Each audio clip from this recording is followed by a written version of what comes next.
হয়েছে, নক করা হয়েছে। এটা কি কাদের নক? বিজয় আহমেদ, তারাও রয়েছেন আর্সেনালে। এদিকে রয়েছে মিকো, মিকো ট্রোগানের চার্জ, ফুল একটা। ও মাই গড, মির, ইউএন মির তার ফার্স্ট নকটা বের করেছেন। এনিমির পুরো রাশ, ও মাই গড, দ্বিতীয় নক। 1v3 ক্লাস কি হবে এই মুহূর্তে? টোটালি একটা টিমকে ওয়াইপ আউট করে দিতে পারে। ও মাই শট, M79 স্নাইপার ভার্সেস, ও মাই god, totally 1 versus 3 class.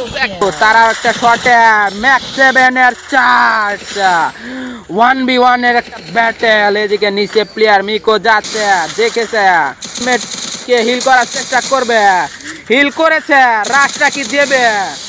Already UN মিরের সামনে প্লেয়ার টোগানের চার্জ, রাহিম ভাই ইল্লু মিকো অলরেডি একটাকে ডাউন করেছে। Shot connecting, 1 versus 2, 3 battle. এখানে কি পারবে? ও মাই গড, টোগানের চার্জ স্পট করছে, সে পালাচ্ছে, কিন্তু কি পালাতে দেবে? মিকো ট্রোগানের কি চার্জ? এদিকে লঙ্গানের ব্যবহার করার চেষ্টা, কিন্তু না, 75 ড্যামেজ। এখানে অলরেডি সামনে কে আছে?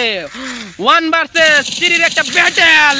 ও মাই গড, ও মাই গড, ইএক্সপি সাব্বির ভাই আছে। এদিকে মিকো নেট খারাপ, একটাকে ডাউন করেছে, আর একটার পুরো রাশ, ট্রোগানের চার্জ, নুনুসুই ভাই, ও মাই গড, টিজে গেমিং দের ওয়াইপ আউট করে দিল। এদিকে ইউএন মির তারা রিভাইভটা দিয়ে দিয়েছে। এদিকে শাহিন ভাইদেরকে অবস্থা দিলে, তারা একটা ফাইটের ভিতরে ছিল, কিন্তু না, পিছন থেকে এমবি40 যাত্রা। এদিকে সোহান ভাইয়ের সামনে প্লেয়ার, দেখা যাক কি করে। ট্রোগান, ও মাই গড, ওয়ান শটের বেস্ট একটা কম্বিনেশন। সেই নেক্সাস অলরেডি দূরে যে তাদের টিমমেটদের রিকভারি করার চেষ্টা একটা।